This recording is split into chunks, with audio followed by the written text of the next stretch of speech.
School first వచ్చిన వాళ్ళు, ఉద్యోగం సాధించిన వాళ్ళంతా నీకంటే తెలివైన వాళ్ళు అనుకుంటున్నావేమో. కాదురా బాబు.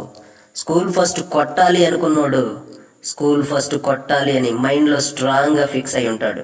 అప్పుడోడు సబ్జెక్ట్ అర్థమైందా, అర్థం కాలేదా ఇవేమీ పట్టించుకోడు. అర్థమైనా చదువుతాడు, అర్థం కాకపోయినా సరే బట్టి పట్టైనా నేర్చుకుంటాడు. అంతేగాని దాన్ని మాత్రం నేర్చుకోకుండా వదిలేయడు. ఎందుకంటే వాడి మైండ్ అంతా స్కూల్ ఫస్ట్ కొట్టాలి అనే ఆలోచనతో నిండిపోయి ఉంటుంది.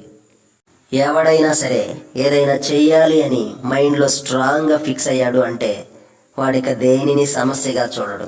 ఎందుకంటే ప్రతి సమస్య వాడికి ఒక సాధన అనుకుంటాడు.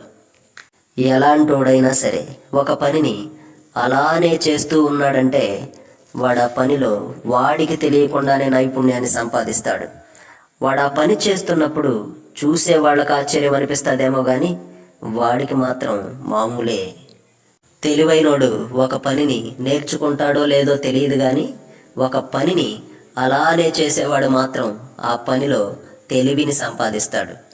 అందరికంటే దరిద్రుడు ఎవడంటే తెలివి ఉన్నా ఏమీ చెయ్యకుండా ఉండేవాడు.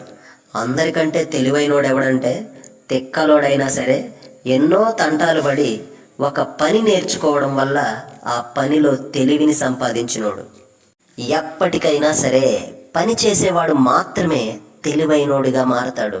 సోమరిపోతు మాత్రం తెలివి తక్కువ వాడైపోతాడు.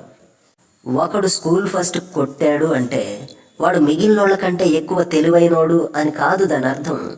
మిగిలినోళ్ళ కంటే ఎక్కువ కష్టపడ్డాడు అని అర్థం. కష్టపడేవాడికి తెలివి పెరుగుతుంది, బద్ధకస్తుడికి ఉన్న తెలివి కాస్త పోతుంది. ఎవడు నీకంటే గొప్పోడు కాదు, నీకంటే తెలివైనోడు కాదు.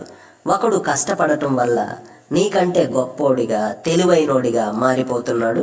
నువ్వు కష్టపడకపోవడం వల్ల వాడిని నీకంటే తెలివైనోడిగా గొప్పోడిగా ఊహించుకుంటున్నావు. అందుకే కష్టపడటం మొదలుపెట్టు.